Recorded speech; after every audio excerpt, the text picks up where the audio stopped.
ناظرین اکرام، السلام علیکم ورحمۃ اللہ وبرکاتہ۔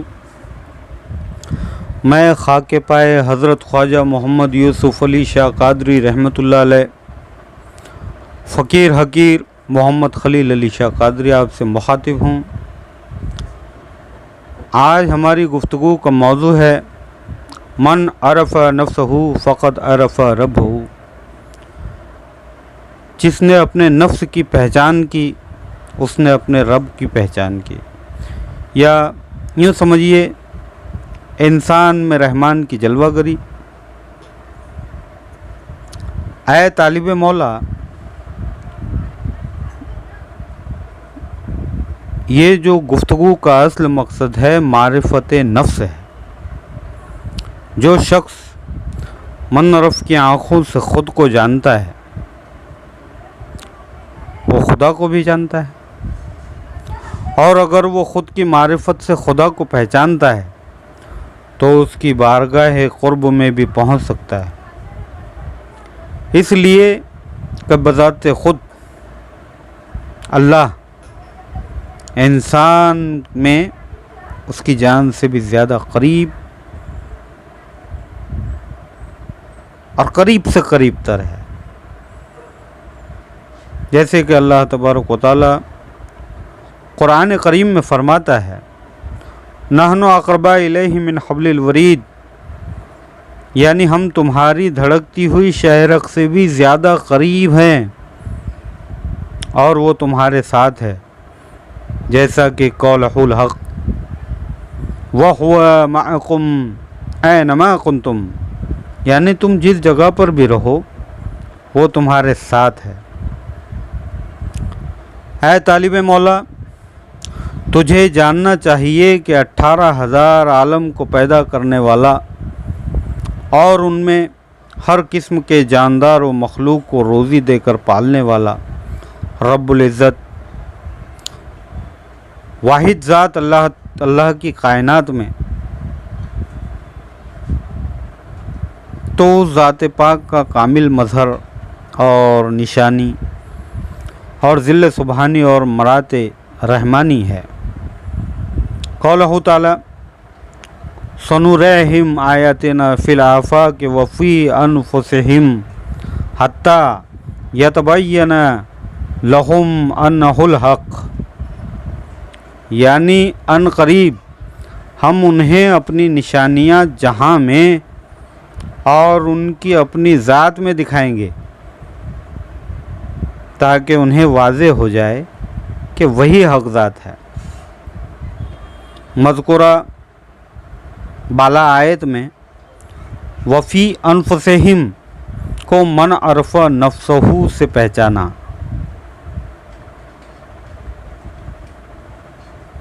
وفی انفسہم کو من عرف نفسہ سے پہچاننا نفس میں رب کو پانے کی راہ کو ہی من عرف نفسہ فقد عرف ربہ کہتے ہیں، مگر اسے پانے کے لیے مرنے سے پہلے مرنا پڑتا ہے، جیسا کہ حدیث پاک میں آیا ہے موتو قبل ان تموتو، اور بعض روایت میں اس طرح سے آیا ہے کہ من عرف نفسہ بالفنا فقد عرف ربہ بالبقاء، یعنی جس نے اپنے نفس کو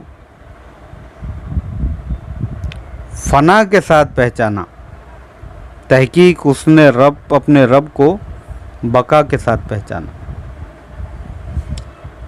اے طالب صادق، اس من عرف نفسہ فقد عرف ربہ کی راہ کو طے کرنا بغیر کامل رہبر اور مرشد کے بہت دشوار ہے، کیونکہ پیر کامل جو ہوتے ہیں عارف باللہ ہوتے ہیں، یعنی من عرف کی راہ سے قد عرف کو پا کر رشد و ہدایت کے منصب پر فائز ہوتے ہیں۔ وہ تمہیں ظاہری، باطنی، علمی و عملی میدان میں کامل بنائیں گے، تمہیں اپنی حقیقت سے آگاہ و آشنا کرائیں گے، اور تمہیں یہ بھی بتائیں گے کہ تم اصل میں کون ہو، کہاں سے آئے ہو، عالم ناسوت میں کیوں آئے ہو، اور آگے کا سفر کہاں ہے، گور یا اصلی گھر۔ تمہاری نیک بختی اور بد بختی کس کام میں ہے، اور جو اوصاف تم میں بعض نباتی، پرندی، شیطانی، ملکی، انسانی اور رحمانی پائے جاتے ہیں، ان میں سے تمہاری اصل صفت کیا ہے، اور کیا کیا چیزیں تم میں عاریت ہے۔ ان سب کی آگاہی ہونا ضروری ہے۔ آیت نحن اقرب سے پتہ چلتا ہے کہ ساری کائنات میں اللہ کے سوا انسان کے نزدیک تر کوئی نہیں۔ اس طرح قدر و قرب کے باوجود تم اپنے آپ کو نہیں پہچان سکو گے تو اور کیا چیز پہچانو گے، کیونکہ تم اللہ کے مظہر ہو اور خدا تم میں پوشیدہ ہے۔ قولہ تعالیٰ وفی انفسکم افلا تبصرون، یعنی خود خدا قرآن کریم میں فرماتا ہے کہ ہم تو تمہارے نفس و دل و جان میں رہتے ہیں، تم اپنی بصارت کی آنکھ سے کیوں نہیں دیکھتے؟ اگر بصارت کی آنکھ نہ ہو تو ظاہر و باطن دونوں عالم میں اندھا ہوتا ہے۔ قولہ تعالیٰ ومن کان فی ہذہ اعمی فہو فی الآخرۃ اعمی، یعنی جو اس دنیا کا اندھا ہے وہ آخرت کا بھی اندھا ہے۔